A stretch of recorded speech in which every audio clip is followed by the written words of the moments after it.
Assalamualaikum warahmatullahi wabarakatuh. Perkenalkan, nama saya Rofiatul Darajat. Saya dari Universitas Islam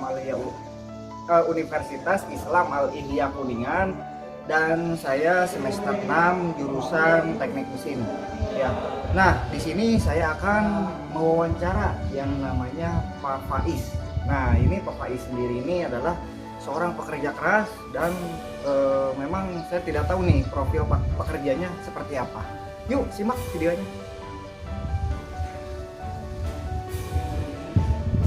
Selamat siang Pak Faiz. Ya, biar dulu aja.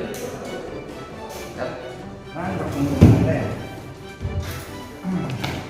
Nah, selamat gini ya Pak Faiz, di sini saya akan menanyakan beberapa pertanyaan mengenai pekerjaan Anda ataupun mengenai karena saya dituntut oleh dosen saya untuk mewawancara Bapak. Nah, sebelumnya boleh perkenalkan nama Bapak dulu? Nama saya Muhammad Aliasa. Saya bekerja di Sekretariat Nasional Kuningan sebagai pengajar atau sebagai lebih seringnya disebutnya guru ya. Nah, mungkin Bapak itu seorang guru ya. Saya bakal menanyakan mengenai yang pertama nih, mengenai lingkungan kerja. Ya. Nah, menurut Anda bagaimana kondisi ruang kerja Anda? Untuk ruang kerja nyaman karena memang kita fokuskan pertama dalam hal kebersihan ya. Karena memang kebersihan itu nomor satu, karena ketika ruang kerja kita nyaman ya nomor satunya kebersihan, dan mungkin itu yang pertama dari kebersihan, yang kedua dari kerapihan, dan itu bukan hanya oleh OB saja yang melakukan, tapi oleh siswa juga termasuk di dalam kelas, sehingga mau di ruangan ataupun mau di dalam kelas tempat kerja alhamdulillah selalu nyaman, selalu bersih, selalu rapi. Itu Berarti kebersihan dan kerapihan ya, Pak? iya. Nah, ini masih di ruang lingkup kerja. Iya. Nah, menurut Anda bagaimana bekerja di ruang kerja ini? Apa alasan Anda? Untuk bekerja di ruang seperti ini sedikit nyaman.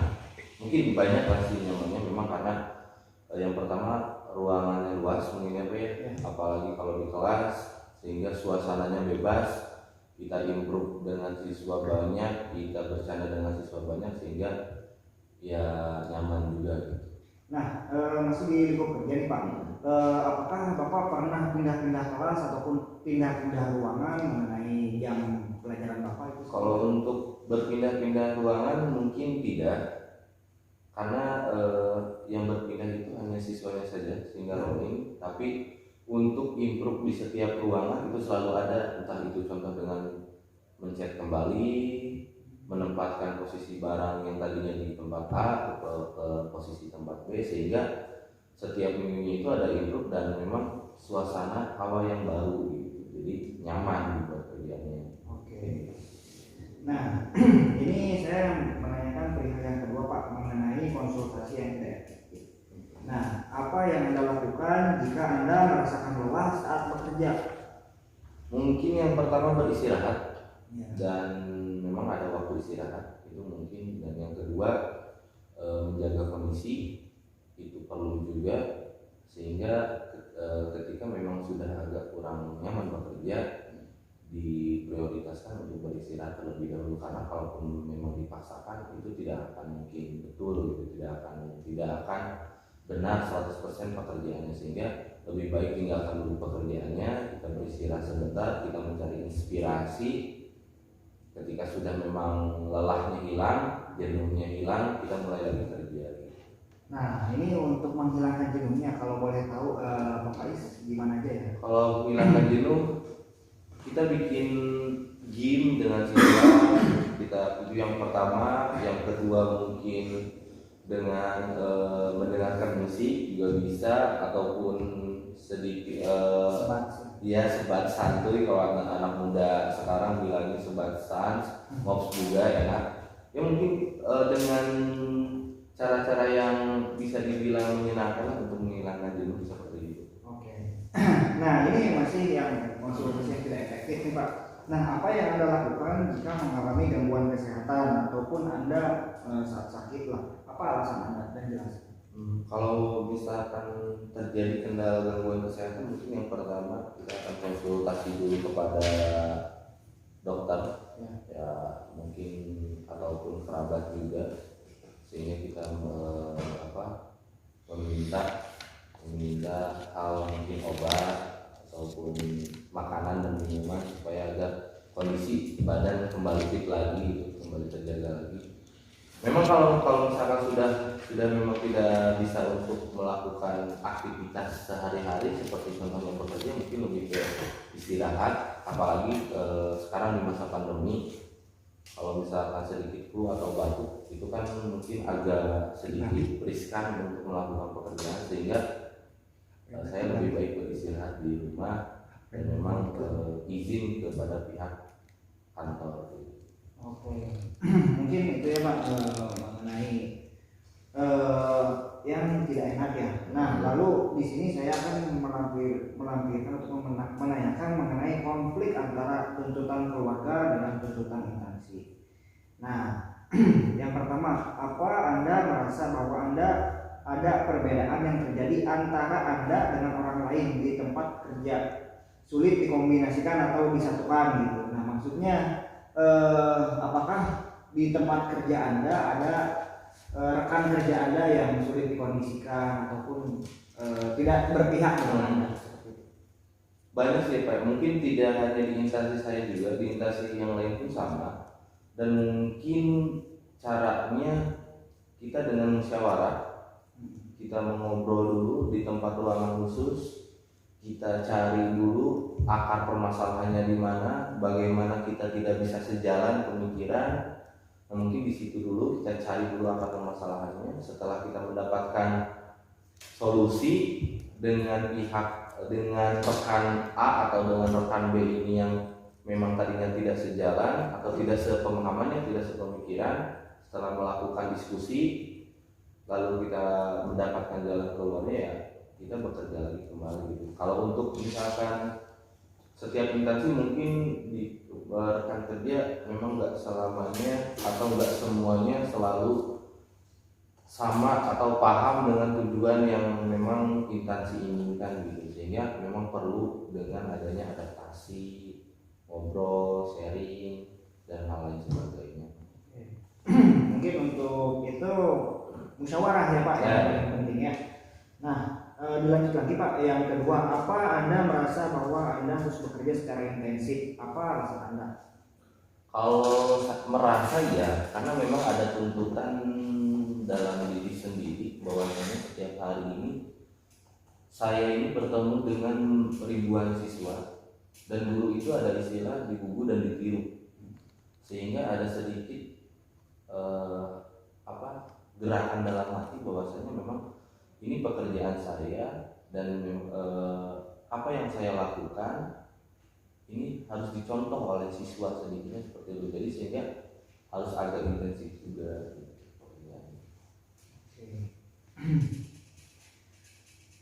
Apa Anda merasakan bahwa Anda tidak istirahat secara cukup? Apakah Anda tidurnya sudah cukup atau belum? Kalau untuk istirahat cukup ya Pak, karena memang kalau zaman sekarang karena memang ada COVID juga, sehingga sekolah pun agak sedikit pengurangan jam, cepat pulang sekolah, sehingga untuk beristirahat agak lumayan cukup. Lebih dari cukup. Mungkin ya sedikit lah, mungkin ketika ada kendala-kendala saja. Nah, terus ada lagi Pak, apa Anda merasakan bahwa Anda harus bekerja dengan cepat? Apa alasan Anda? Kalau bekerja dengan cepat tidak, ya. Merasakan iya, tapi cepat enggak, karena bekerja dengan cepat tapi tidak tepat, lalu tidak masuk materinya ke siswa, itu akan merugikan diri sendiri dan merugikan siswa. Sehingga kalau merasakan cepat iya, tapi dipercepat tidak gitu aja gitu. Oh, dipercepat tidak, tapi merasa lah gitu, merasa cepat ya. Jadi kayak udah jam segini, atau kok materi udah sampai sini lagi gitu, itu mungkin Pak. Nah, ini selanjutnya, apa Anda merasa bahwa atasan Anda memberikan dukungan dan umpan balik yang cukup pada pekerjaan yang Anda lakukan? Apa alasan Anda? Coba jelaskan. Kalau atasan banyak Pak, mungkin dari segi sarana prasarana, lalu dari fasilitas ruangan, fasilitas beristirahat, lalu juga beliau juga pimpinan juga memperhatikan setiap kesehatan karyawan, sehingga di tempat saya alhamdulillah semuanya terjaga, aman, terkondisikan, mungkin gitu. Berarti umpan balik kepada Anda jadi merasa lebih nyaman gitu, umpan baliknya lebih nyaman, dan seperti keluarga, memiliki keluarga kedua gitu, ada yang memperhatikan lagi selain di ruang keluarga di rumah gitu. Oke, ini ada satu lagi Pak. Apa Anda merasa bahwa Anda dapat menyampaikan kepada atasan untuk membantu Anda dalam menyelesaikan masalah pekerjaan? Coba dijelaskan. Maksudnya gimana Pak? Nah, jadi gini, Anda sharing kepada atasan Anda dan memecahkan permasalahan Anda seperti itu. Kalau seperti itu seringnya Pak. Kalau buat lebih seringnya ketika di awal tahun pelajaran, jadi ada improve sehingga lebih ke sharing ke atasan gitu. Jadi bagaimana untuk improve ke depan selanjutnya. Nah, sedikit menanyakan lagi Pak mengenai permasalahan yang sering dialami di pekerjaan Bapak, apa ya Pak? Kalau boleh tahu. Kalau permasalahan mungkin mengkondisikan siswa ya Pak, karena memang beda karakter, sehingga beribu-ribu siswa, beratus-ratus siswa A, B, C dengan sifatnya yang berbeda, sehingga kita harus memposisikan diri kita, kadang menjadi ibu, kadang menjadi ayah, kadang menjadi kakak, kadang menjadi adik, sehingga supaya siswa ini nyaman dengan gurunya gitu. Mungkin itu sih Pak permasalahannya. Berarti permasalahannya ke siswanya sendiri. Ya, jadi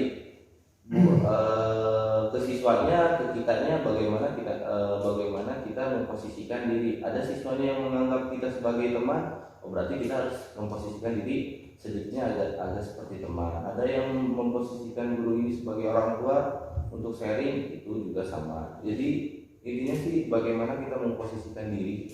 Oke, nah jadi gini Pak, saya sedikit menanyakan nih Pak, di setiap sekolah itu kan ada yang namanya siswa bandel ataupun siswa yang nakal ya Pak. Nah, mengenai itu bolos dari sekolah ataupun melakukan yang namanya narkoba ataupun kasus-kasus kebebasan gitu Pak. Jadi seperti toksik Pak. Toksik ya. Iya. Nah, itu solusinya gimana Pak? Kalau untuk solusi, kita lebih ke menjerumus ke dalam background si anak itu. Maksudnya background anak A ini kenapa sampai melakukan hal-hal tindakan sampai istilahnya dibilang sampai narkoba ya. Ke sana kita lebih ke mendalami dia, apa yang membuat dia sampai melakukan hal seperti itu, pergaulannya seperti apa di luarnya.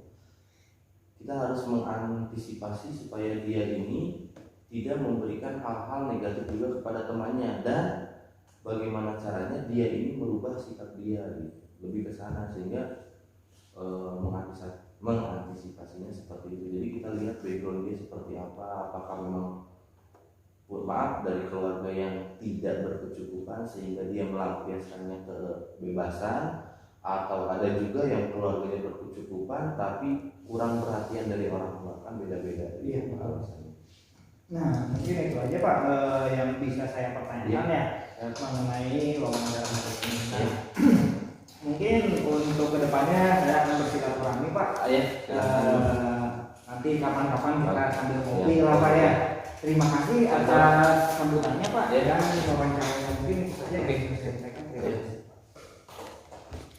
Nah, oke Oke guys, tadi kita sudah menanyakan beberapa pertanyaan ya kepada Pak Faiz sebagai guru SMK Karya Nasional.